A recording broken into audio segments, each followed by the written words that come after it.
So when you're working on projects and you really have student-driven lessons, it can be scary because you don't feel like you're in control, but you really are. If you are planning the right way ahead of time, you are scaffolding every single aspect of that lesson and what the students are doing. You may say to yourself, it's way too much, there's too much to do.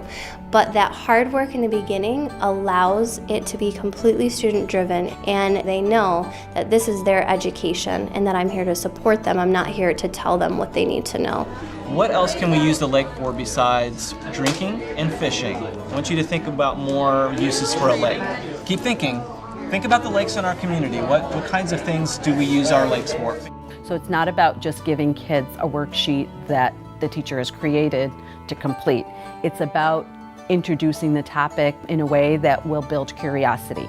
It's about being able to provide opportunities for kids to inquire and ask questions around it. It's about providing opportunities for kids to work together to find their own answers to the questions that are posed, or perhaps generate more questions.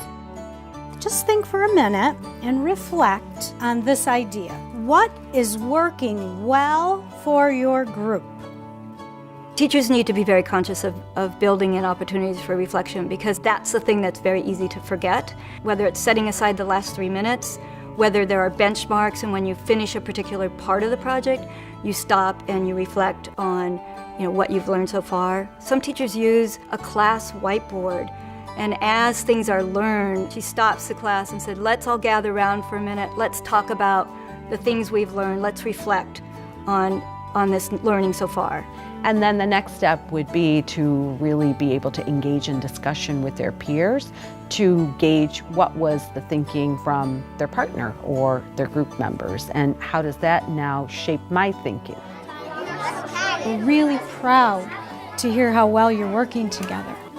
So we have learning targets for every day. Sometimes the students write them, sometimes I write them. And I like to have them track themselves on that learning target, either throughout the lesson or throughout the week if it's a longer learning target. So having them do it themselves gives them that pride in their own education and makes them more engaged in what you're doing. They don't feel like, oh, okay, Miss Eller doesn't think I'm learning anything. I know that I'm learning something because I'm the one tracking my own learning. I definitely believe that in comparison to a traditional model, a PBL model allows for relevant, rigorous, and responsive teaching and learning that happens each and every day.